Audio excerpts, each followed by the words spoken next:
खास पेशकश और मैं हूं राजीव मिश्रा। 19 सितंबर से आईपीएल सीजन 13 का आगाज होगा। ये हर कोई जानता है कि मुंबई इंडियंस और चेन्नई सुपर किंग के बीच में आईपीएल सीजन 13 का पहला मैच खेला जाएगा, लेकिन 10 नवंबर फाइनल के दिन कौन सी टीम आमने सामने होगी ये किसी को नहीं पता है। और आज इसी मुद्दे पे चर्चा करेंगे कि टॉप 4 टीमें कौन सी हैं। एक सर्वे हमने कराया, उस सर्वे के बारे में आपको बताएंगे, जहां पर लगभग 10,000 क्रिकेट फैंस ने अपने अपने व्यूज दिए हैं और इस व्यूज में कौन सी टीम सबसे आगे खड़ी नजर आ रही है वो आपको एक रिपोर्ट में दिखाएंगे। साथ ही हमारे साथ एक बड़ा पैनल जुड़ा हुआ है, इनसे हम डिस्कशन भी करेंगे। हमारे साथ अंशुमन गायकवाड़ जी हैं, पूर्व कोच, पूर्व सेलेक्टर और ढेर सारी डेजिग्नेशन है उनके साथ बीसीसीआई के। हमारे साथ अतुल भाई हैं, हमारे साथ रितेंद्र सोढ़ी हैं और राजकुमार शर्मा जी हमारे साथ हैं।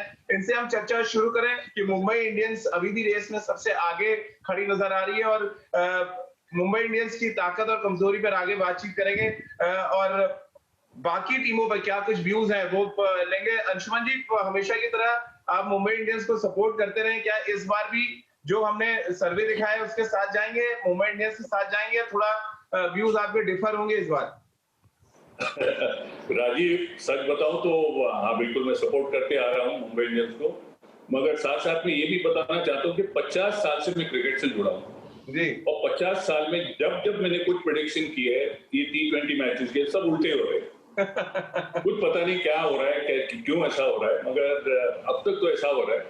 मगर बात तो ये है राजीव, मैं समझता हूँ कि थोड़े विराट कोहली की टीम भी थोड़े आगे बढ़े, अच्छे प्लेयर है उनके पास, उनके परफॉर्मेंस जैसा चाहिए वैसा नहीं हो रहा है, मगर देखो लॉ ऑफ एवरेजेस है तो शायद इस बार कुछ करके दिखाए। मगर मुंबई इंडियंस की बात करो तो राजीव, मैं अभी भी उनका फैन हूँ और बड़ी अच्छी टीम है, बैलेंस टीम है, अच्छे प्लेयर भी है और प्लेयर्स अच्छे हो ना हो, इम्पोर्टेंट चीज तो ये है कि डिलीवर कौन करते ऑन अ गिवन डे, क्योंकि यही चीज है। क्योंकि T20 में आपको रिकवर करने का कोई चांस नहीं है, बहुत कम टाइम होता है, तो जो टीम कम मिस्टेक करती, गलतियां करती, वो शायद आगे निकल जाती। और जो मुंबई इंडियंस ने और CSK ने करके दिखाया इतने सालों जी। किंग्स 11 पंजाब की बात करें रितेंद्र, तो उसको तीसरे नंबर पे सबसे ज्यादा वोट्स मिले हैं। आप किंग्स 11 पंजाब से खेले भी हैं, पिछले साल आप उसके साथ जुड़े हुए भी थे। किंग्स 11 के पास वैसे तो बहुत ढेर सारे असलहे नजर आते हैं, बहुत बड़े बड़े बैट्समैन, और सीपीएल में खासतौर से निकोलस पूरन ने जिस तरह की बैटिंग की है, क्रिस गेल जो 11 और 12 में ऑरेंज कैप विनर थे, ये सारे तमाम असलहे हैं और के राहुल जैसा कैप्टन है उनके पास। आपको लग रहा है ये जो सर्वे है उसके साथ आप जाना चाहेंगे? जी, मैं शायद नहीं जाना चाहूंगा इस सर्वे के साथ, क्योंकि तीसरा नंबर आप बोल रहे हैं, मुझे लगता है किंग्स 11 पंजाब पहले नंबर पे होनी चाहिए। बहुत जबरदस्त टीम है, ताबड़तोड़ टीम है, एक लड़का भी उनका गरजेगा तो ट्रॉफी उनके हाथ में होगी। क्रिस गेल की बात करें, निकोलस पूरन की बात करें, मैक्सवेल की बात करें, domestic players Mandeep Singh, Sarfaraz Khan, KL Rahul, तो नामों से भरी हुई है और ये परफॉर्मर्स हैं। ये महज वो टीम नहीं है जो कागज पे तकड़ी है। मुझे ऐसा लगता है बॉलिंग में मोहम्मद शमी का उनके साथ कैन बी एक्स फैक्टर, और सबसे बड़ी बात अनिल कुंबले जो उनके अब कोच हैं, जो स्ट्रैटेजी होगी किंग्स 11 पंजाब की बहुत डिफरेंट रहने वाली है। तो यहाँ पे मुझे ये लग रहा है सारी टीमां थल्ले थल्ले, किंग्स 11 पंजाब बल्ले बल्ले। तो चलिए राजकुमार जी हमेशा की तरह आरसीबी के साथ हो गए, उनके व्यूज जाने उससे पहले अतुल भाई ऐसे व्यूज ले लेते हैं। अतुल भाई, अच्छी बात ये हो रही है कि सुशांत सिन्हा केस से हटके हम क्रिकेट की थोड़ी बात कर रहे हैं, और जब ये चर्चा शुरू हो रही तो आपने पूछा भी था कि सुशांत पे तो बात नहीं करेंगे। अच्छी बात यह है कि क्रिकेट वापस हो रही है और 5 महीने के बाद क्रिकेटर्स प्रैक्टिस सेशन में नजर आए, सोशल मीडिया पे तमाम प्रैक्टिस सेशन हमने देखे, और आपने 2 हमारे जो क्रिकेटर्स हैं उनके व्यूज भी देखे आपने। क्या आपको लग रहा है चेन्नई को क्योंकि नहीं रेट किया जा रहा है इस साल, उसके साथ आप सहमत हैं क्या? मैं इतनी डिटेल में कभी T20 को मैंने कंज्यूम नहीं किया, मैं क्रिकेटर रहा हूँ, सही बात है, पर जितना बारीकी से एनालिसिस हम करते हैं टेस्ट क्रिकेट का, वनडे क्रिकेट का, इवन में हमेशा लगता है कि ओवरकिल हो रहा है ज्यादा बात करना टीम के बारे में, क्योंकि हर एक टीम के पास 2-2 4-4 बड़े नाम है जो इंटरनेशनल क्रिकेट में मैच विनर्स हैं, हर एक टीम के पास 2-2 4-4 एक्सीलेंट उभरते हुए टैलेंट है डोमेस्टिक। तो मुझे लगता है कि प्रेडिक्शन करना सबसे बड़ी बेवकूफी है T20 में। कोई बड़ी बात नहीं है, एक आदमी का 4-5 ओवर का एक सेशन अच्छा है, या गेंदबाज का या बैट्समैन का, वो मैच निकाल के ले जाता है। तो आप जितनी मर्जी टिकड़े में लगाते रहे, बातें करते रहे, कहना बहुत मुश्किल है। पेपर पे सभी टीमें, शायद ही कभी कोई कह सकते हो कि वीक टीम है। राजस्थान रॉयल सबसे वीक टीम थी IPL 1 में और जीती थी वो, तो ये कोई बात नहीं होती। मुझे लगता है कॉम्बिनेशन सही हो जाए उस दिन, और आपका रिदम बन जाए तो सही बात है। और एक आधा आपके पास एक ऐसा और हरभजन के जाने से थोड़ा सा चेन्नई का कॉम्बिनेशन बिगड़ा है। मुझे लग रहा है, नहीं मुझे लगता है कि हरभजन सारे मैचेस में शायद ना भी खेलते। सुरेश रैना भी अब देखिए वही है कि एक खिलाड़ी की एक एज आती है तो उसका नाम बड़ा हो जाता है, उसकी परफॉर्मेंस थोड़ी हो जाती है। हमने धोनी के साथ भी देखा, हमने युवराज के साथ भी देखा है, तो नाम से ही रन या मैच नहीं जिताए जाते। और मुझे लगता है कि अगर सुरेश रैना नहीं होंगे तो क्या पता चेन्नई सुपर किंग के लिए ब्लेसिंग इन डिस्गाइज हो। ऋतुराज गायकवाड़ बड़े जबरदस्त प्लेयर है, मुझे लगता है कि उनको मौका मिले, कोई नया हीरो मिल सकता है। तो ये कहना बड़ा मुश्किल है। अगर आप सिर्फ पेपर पे मैच करें तो शायद सनराइजर हैदराबाद मुझे लग रहा है हल्की सी थोड़ी सी उनकी टीम हल्की है। Mumbai Indians always big team, Kolkata night Riders big team, every team has got 2-3 big players. तो मैं ज्यादा ओवर एनालिसिस नहीं करना चाहता एक ऐसे प्रोडक्ट का जैसे ये मैकडोनल्ड का बर्गर है। आप बर्गर को कितना एनालाइज करोगे? आपका पेट भरा, आपने खाया, स्वाद लिया, मजे कर दिए। जब आप 5 स्टार में कभी दमपुख्त में बुखारा में खाना खाने जाते हो या किसी फ्रेंच रेस्टोरेंट में, तो उसके बारे में आप माहौल बनाते हो, उसके बारे में बात करते हो। वो है टेस्ट क्रिकेट, वनडे क्रिकेट। ये T20 मैकडोनल्ड बर्गर है जी। राजकुमार जी, आप भी मान रहे हैं कि ये T20 फॉर्मेट बर्गर है और इस बर्गर को खाने की स्थिति में है आरसीबी, और टेस्ट भी उनको मिलेगा क्योंकि पिछले 12 सीजन में तो वो ना बर्गर खा पाए ना उनको कोई टेस्ट मिला है। राजीव, हर बार की तरह वो हमेशा फेवरेट की तरह स्टार्ट करते हैं बट अनफॉर्चुनेटली फिनिश कभी भी नहीं कर पाते हैं। और बिल्कुल अतुल से मैं यहाँ पे सहमत हूँ कि T20 में प्रेडिक्ट करना बहुत मुश्किल होता है, क्योंकि 1-2 ओवर किसी के भी अच्छे जाते हैं तो मैच बिल्कुल चेंज हो जाता है। लेकिन जहां तक कॉम्बिनेशन की बात की जाए तो इस बार अच्छी लग रही है आरसीबी की टीम, और विराट ने भी जैसा कल स्टेटमेंट दिया है कि मैं काफी कॉन्फिडेंट हूँ इस टीम को लेकर, क्योंकि कॉम्बिनेशन अच्छा लग रहा है, काफी ऑलराउंडर्स हैं इस टीम में। तो कुल मिला के एक अच्छा मौका है आरसीबी के लिए इस बार आईपीएल जीतने का। और वैसे तो प्रेडिक्ट करना T20 क्रिकेट बहुत मुश्किल है, लेकिन फिर भी इस बार काफी बैलेंस टीम लग रही है, तो मुझे पूरी आशा है कि इस बार वो क्वालिफाई करेगी पहले और फिर उसके बाद ट्रॉफी जीतने के लिए जाएगी।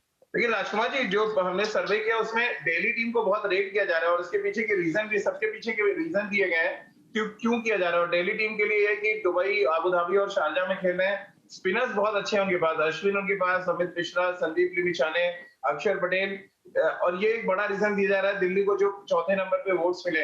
क्या आप दिल्ली टीम को रेट कर रहे हैं टॉप 4 में, हालांकि अभी टूर्नामेंट शुरू नहीं हुआ? बिल्कुल राजीव, दिल्ली इस बार काफी अच्छी लग रही है और जैसा आपने कहा स्पिन डिपार्टमेंट उनका काफी अच्छा है और बैटिंग भी कुल मिला के देखें तो काफी विस्फोटक उनके पास बल्लेबाज हैं, मैच विनर्स हैं, तो बिल्कुल सरप्राइज कर सकती है दिल्ली किसी को भी। और मुझे लगता है कि इस बार वो दिल्ली क्वालिफाई जरूर करेगी और अच्छा परफॉर्म करेगी। रितेंद्र, अब आप आरसीबी के बारे में पहले बताना पसंद करेंगे या दिल्ली के बारे में, क्योंकि राजकुमार जी दोनों टीमों के बारे में प्रेडिक्ट कर चुके हैं? कि अभी जो अतुल ने बोला, राजकुमार जी ने बोला, बिल्कुल सही बोला। अनसर्टेनिटी सिर्फ T20 में नहीं, वनडे क्रिकेट, टेस्ट क्रिकेट में भी है। एक एक ओवर, एक एक सेशन पूरी तरह गेम को बदल देता है। लेकिन अगर हम बात करते हैं कॉम्बिनेशन की, तो मुझे ऐसा लग रहा है किंग्स 11 पंजाब का अच्छा चांस है। आरसीबी की अगर बात करें, डिपेंडेंसी ऑन विराट कोहली इतनी ज्यादा है। विराट कोहली गए तो पूरी टीम गई, तो उनको वहां से निकलना होगा। तो राजकुमार जी से तो यही इल्तिजा है कि आप विराट को समझाएं कि वो तो रन बनाते हैं, बनाएंगे, चैंपियन है, लेकिन बाकी टीम उनके आसपास क्या करेगी, तो उसके आसपास रिवॉल्व करते हैं आरसीबी के चांस। और अंशु जी, मुंबई इंडियंस को नंबर 1 पे देने की बड़ी वजह ये बताई गई कि उनके पास दो बहुत ही जबरदस्त ऑलराउंडर है। पोलार्ड जो भी सीपीएल में बहुत अच्छा करके आ रहे हैं, और हार्दिक पांड्या, कुणाल पांड्या, ये जो ऑलराउंडर्स की एक बड़ी टोली है, वो उनको एक बड़ा एडवांटेज देती है T20 फॉर्मेट में। कैसे आप देखते हैं ये ऑलराउंडर्स को जो ताकत बताया गया मुंबई इंडियंस की?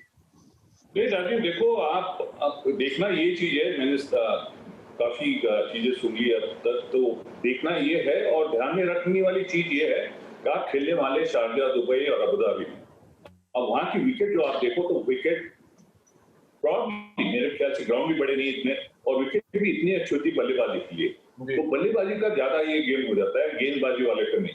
आप स्पिनर रखो, कुछ भी हो, मगर जहां मैच जीतने का सवाल आता है, मैं जब कोच था भारतीय टीम का, हम काफी खेले वहां पे, और साथ साथ में ये देखने मिला कि आपकी बल्लेबाजी ठीक होनी चाहिए। गेंदबाजी तो एक स्पेल खराब आ गया तो आप मैच जीत सकते हो। दिल्ली टीम के जो असिस्टेंट कोच है, और उनका ये कहना था कि फास्ट बॉलर्स के लिए बड़ा चैलेंजिंग कंडीशंस हैं अभी वहां पे। धीरे धीरे वहां पे मौसम ठीक हो रहा है, लेकिन तेज गेंदबाज के लिए बड़ा चैलेंज वो देख रहे हैं वहां पे। आप किस तरह से देखते हैं? अंशु जी भी इस बात का जिक्र कर रहे हैं कि ह्यूमिड होती है कंडीशंस और बहुत ज्यादा तकलीफ होती है गेंदबाजों को वहां पे ग्रिप करने में। एक तरफ स्पिनर्स के बारे में भी बात हो रही है, दूसरा तेज गेंदबाजों के चैलेंज के बारे में भी लोग बात कर रहे हैं। कैसे आप देख रहे हैं दुबई, शारजा और यूएई में फास्ट बॉलर्स के रोल को? देखिए, मुझे लगता है कि बड़ा मुश्किल काम रहेगा, क्योंकि लास्ट ईयर भी मैं गया था, वहाँ पे एशिया कप हुआ था अगस्त के एंड के टाइम में, बहुत गर्मी और बहुत हुमस रहती है, तो मुझे लगता है कि पिचेस बहुत स्लगिश हो जाएंगी। अगर शारजा मैदान की बात करें तो वो थोड़ा छोटा है, बाकी मैदान दुबई इंटरनेशनल स्टेडियम जो है और शेख जायद स्टेडियम अबू धाबी के दोनों बड़े स्टेडियम है। पता नहीं रस्सी कितनी खींचेंगे, ये गेंदबाजों को कितना सताएंगे ये वहां के ऑर्गेनाइजर्स। अगर बड़े ग्राउंड में थोड़ा सा आप लेवरेज दें तो बहुत मजेदार गेम होता है। शारजा में आपको स्कोप नहीं है और जगह नहीं है ज्यादा। हालांकि शारजा की विकेट क्योंकि इतनी खूबसूरत है और ग्राउंड छोटा है, तो हाई स्कोरिंग मैचेस मुझे लगता है शारजा में होंगे। हमेशा दुबई इंटरनेशनल स्टेडियम में हमने देखा था लास्ट ईयर एशिया कप में भी बहुत मुश्किल हो रही थी रन चेजिंग में और बड़े स्कोर नहीं बन पाए थे। इंडियन टीम हारते हारते बची बांग्लादेश से भी और बड़े उथल पुथल हुई, पाकिस्तान हार गई थी। तो स्पिनर्स का बहुत बड़ा रोल रहेगा। मुझे लगता नहीं कि ड्यू फैक्टर इतना रहेगा ग्रिपिंग वगैरह में, इतनी ड्यू नहीं पड़ती जितनी कि यहाँ इंडिया में एक्सपेक्ट करते हैं, मुंबई में पड़ जाती है क्योंकि ह्यूमिड मंथ्स है, तो एनर्जी पॉइंट ऑफ व्यू से बहुत सैपिंग रहेगा। और जहां तक रह गई बात कॉन्फिडेंस की, अब राजू ने बात की कि विराट की कल स्टेटमेंट आई है कि वो कॉन्फिडेंट है। मुझे बताइए कि जब बरमूडा का मैच हुआ था ऑस्ट्रेलिया से वर्ल्ड कप में, तो बरमूडा के कैप्टन ने भी कहा था कॉन्फिडेंट है। आज तक मुझे बताइए ऐसा कप्तान जो 3 मैच से पहले बोलता है वो कॉन्फिडेंट नहीं है। तो कैप्टन की कॉन्फिडेंस का कोई लेना देना नहीं है इसमें, ये टीम ने क्या करना जाके वो बात है। हाँ दीजिए राजकुमार सर, जवाब दीजिए इसका। अतुल एक्चुअली कभी कप्तान नहीं रहे, इसलिए इन्हें बहुत ज्यादा आइडिया नहीं है कप्तानी का, तो किसी भी लेवल पे कप्तानी नहीं कर पाए अनफॉर्चुनेटली, तो इस वजह से इनको ऐसी बातें का बहुत ज्यादा ज्ञान नहीं है, इस वजह से ऐसी बातें हो रही है। लेकिन रितेंद्र तो कप्तान रहा है भाई। मेरे पास सर्टिफिकेट है, मैं ऊपर से डीडीसी का कप्तानी का नहीं ये बात आप अभी कोच है, इनको ऐसी स्टेटमेंट नहीं देनी चाहिए क्योंकि मेरे पास प्रूफ है, मैं आपको लाके दिखा सकता हूँ डीडीसी की कैप्टनसी का सर्टिफिकेट मेरा टंगा हुआ ऊपर। तो ये अभी इनकी थोड़ी सी वो हो जाएगी, इनकी थोड़ी शान में तौहीन हो जाएगी। चलिए इसी नोट पे एक छोटे से ब्रेक के लिए यहाँ पर रुक रहे हैं। ब्रेक के बाद तुरंत हाजिर होते हैं। ब्रेक के बाद हम आएंगे तो चर्चा करेंगे कैरेबियन फेवर की। हर टीम के पास एक ऐसा मैच विनर है वेस्ट इंडीज से खास तौर से जो मैच का रूप बदल सकता है। कैरेबियन प्रीमियर लीग में क्या कुछ फॉर्म देखने को मिला और उसकी वजह से आईपीएल की टीमें कितनी मजबूत नजर आ रही है।